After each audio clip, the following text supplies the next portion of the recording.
नमस्कार दोस्तों, मेरे चैनल ऑटोमेशन हब सार्थक में आप लोगों का स्वागत है। और जो टॉपिक मैंने इंग्लिश में बनाया था, how to retry failed test cases in TestNG, वो टॉपिक मैं अभी हिंदी में बना रहा हूँ क्योंकि आपको पता है मेरे चैनल में दोनों आते हैं। सो इसका इंग्लिश वीडियो मैंने ऑलरेडी डाल दिया है, हिंदी वीडियो अभी मैं डालने वाला हूँ। तो बहुत सिंपल फंडामेंटल है, कोई दिक्कत नहीं है। मैंने यहाँ पर ऑलरेडी एक सिंपल सा क्लास बना के रखा है जिसमें एक पर्टिकुलर वेबसाइट में ओपन कर रहा हूँ और यूजर नेम पासवर्ड दे रहा हूँ, जो मैं रेगुलरली देता रहता हूँ। ये अपना जो टिपिकल है, इसको रन कर देते हैं एक बार। तो यूआरएल ओपन होगा और यूजर नेम और पासवर्ड एंटर हो जाएगा और वो साइन इन बटन पे क्लिक कर देगा। इतना ही मैंने किया है और कुछ नहीं किया है। और आप चेक करेंगे तो यहाँ पे पासेस और फेलियर्स आ जाते हैं। ठीक है, एक सेकेंड गाइज। एक्चुअली पिछले वीडियो का मैंने इसी में ही बनाया था, तो वो टेस्टंजी फेल डॉट एक्सएमएल फाइल इधर रह गया था, तो वो दिखाना जरूरी था। तो अभी देखिए, टेस्ट आउटपुट में अगर आप चेक करेंगे इस एग्जीक्यूशन के बाद, TestNG minus results dot XML file में जाएंगे तो आप देख सकते हैं कि ये टेस्ट मेथड लॉन्च ड्राइवर, जो मेरा मेथड है, वो रन कर गया सक्सेसफुली। ठीक है, रिजल्ट्स में आ रहा है। अभी ये सही हुआ है, इसमें कोई दिक्कत नहीं है। मैं अगर मान लो इसको फेल कर देता हूँ,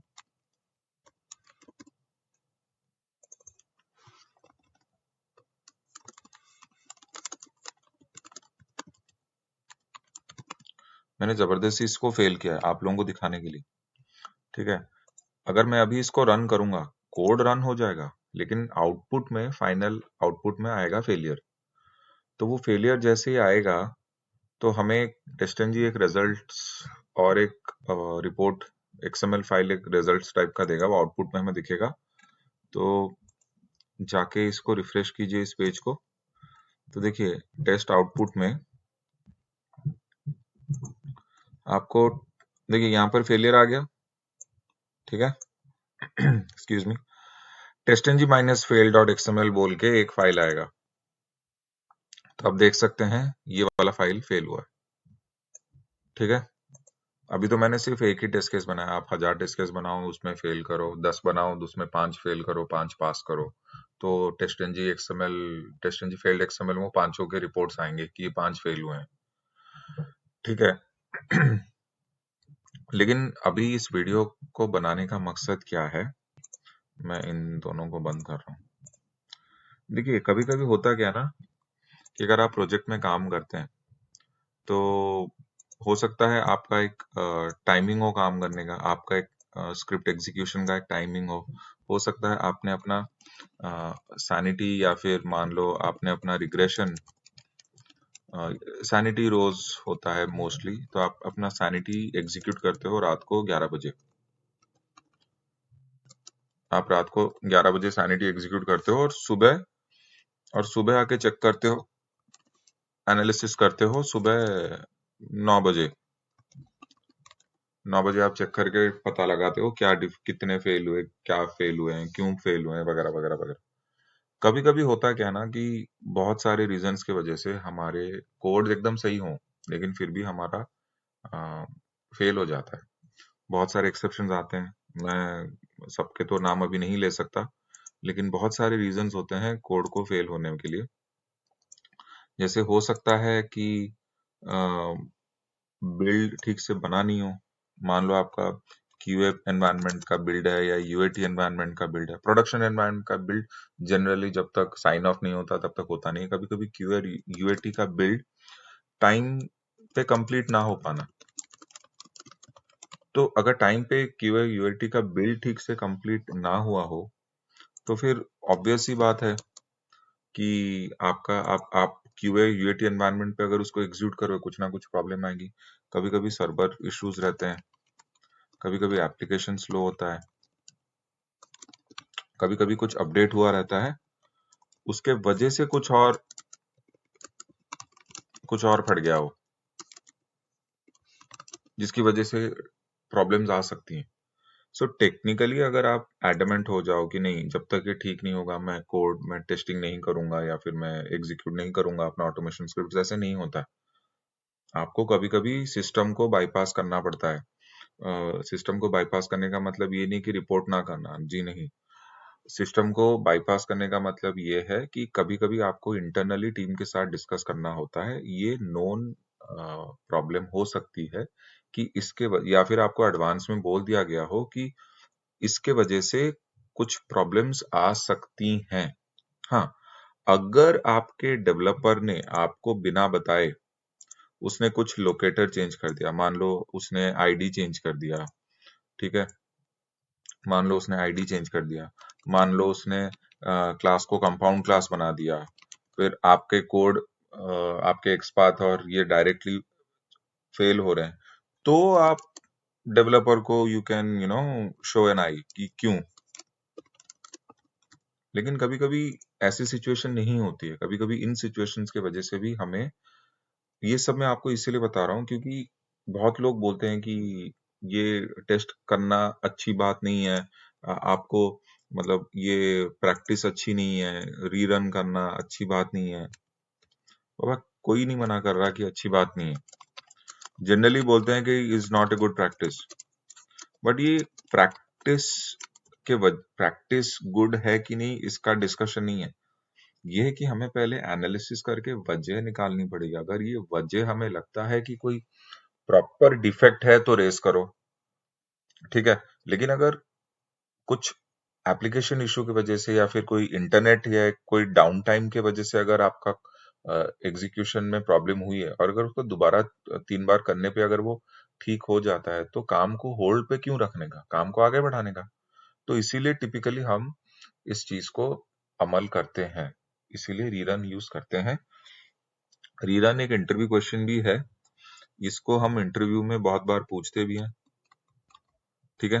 तो आप इंटरव्यू क्वेश्चन के तौर पे भी पहले हमें पूछा जाता था कि हाउ विल यू रीरन और रिट्राई फेल टेस्ट केसेस, तो हम बोलते थे। लेकिन आजकल कुछ बोलने की जरूरत नहीं है।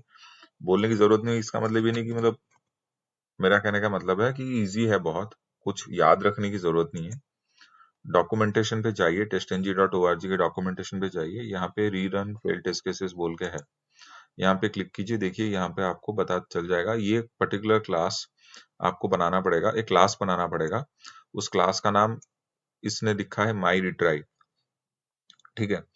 और इस क्लास ने इम्प्लीमेंट किया है एक इंटरफेस जिसका नाम है आई रिट्राई एनालाइजर। तो हम लोग पहले इंटरव्यू में यही बोलते थे कि we will create a class which will implement a particular interface, then will declare a variable retry count, या फिर any variable will count variable we will declare or initialize to 0, and then in the class which has the test case we will add this annotation retry analyzer equal to the name of the class which is implementing that interface dot extension class name। हम ये बोलते थे पहले, ठीक है, तब जाके execute होता था। अभी जरूरत नहीं है, आपको बस एक क्लास बनाना है।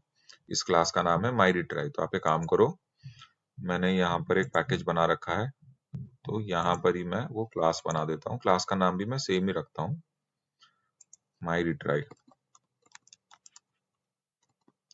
क्योंकि ये क्लास का नाम है। तो मैं इसको पहले उठा के यहाँ से पूरा कॉपी मार लेता हूँ, इसको कॉपी मार के इस कोड को इधर पेस्ट कर देता हूँ। पैकेज को भी कॉपी मत कर देना भाई, और यहाँ पे ओवरराइड हटा दो। तो ये आपका हो गया। अब क्या, आपको जो क्लास में आपने टेस्ट केसेस लिख रखा है उसमें आपको इतना ही डालना है उस टेस्ट एनोटेशन में। तो यहाँ पर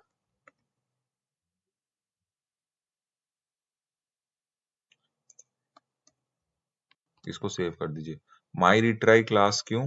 क्योंकि देखिए इस क्लास का नाम है माई रिट्राई। अगर आप दोगे योर रिट्राई तो आप यहाँ पे लिखोगे योर रिट्राई डॉट क्लास, और कुछ करने की जरूरत नहीं है। अगर आप देखिए, और हाँ, यहाँ पर मैक्स रिट्राई काउंट 3, आपको 3 बार ये रिट्राई करेगा। 5 दोगे तो 5 बार रिट्राई करेगा। मैं इधर इसको 5 दे देता हूँ, ठीक है। फिर आपने इतना कर दिया, अभी इसको एग्जीक्यूट करते हैं। देखिए 5 बार फेल हुआ क्योंकि जबरदस्ती फेल कर रहे हैं। ये कोई मतलब कोई सर्वर या एप्लीकेशन इशू नहीं है, हम लोग जानबूझ के फेल कर रहे हैं। तो ये 5 बार होगा ये। देखिए ये पहली बार तो रेगुलर टाइम होता है, अभी ये वाला 5 बार होगा। तो ये भी पहला रिट्राई खत्म हुआ, अभी दूसरा रिट्राई स्टार्ट हो रहा है। देखो ये भी फेल हो जाएगा, अभी तीसरा रिट्राई स्टार्ट होगा। हाँ देखिए अभी तीसरा रिट्राई स्टार्ट हो रहा है।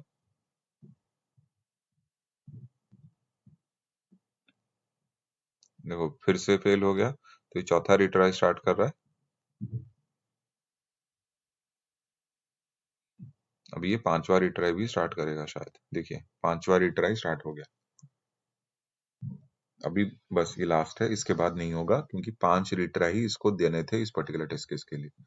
देखिए देखिए ये तो पहला वाला है, दूसरा ये first retry, second retry, third retry, fourth और 5, और आप आउटपुट जाके चेक करेंगे, देखिए फेलियर है 5 रिट्राइज। तो बस ये इतना ही है। आप बहुत सारे टेस्ट केसेस बनाइए, पैरेलल में एग्जीक्यूट कीजिए, कुछ भी कीजिए, यही रहेगा। अगर आपके पास एक्स्ट्रा टेस्ट केसेस हैं तो ये सारे टेस्ट केसेस में ये लगेगा ही लगेगा। जो भी पर्टिकुलर टेस्ट केसेस में आप इसको यूज करना चाहें तो ये एनोटेशन आप लगा सकते हैं। जैसे आप priority equal to 1, priority equal to 2 लगाते हो ना एनोटेशन, ये एनोटेशन भी लगा दो।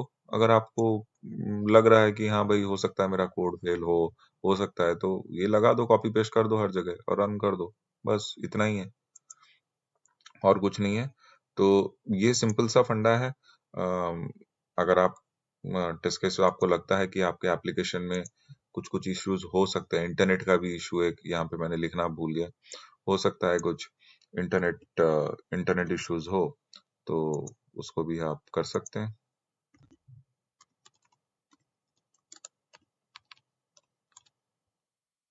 तो अगर इन कुछ ऐसे ही कुछ रीजंस की वजह से आपका कोड फेल हो रहा है, तो फिर आप इसको एग्जीक्यूट ऐसे कर सकते हैं।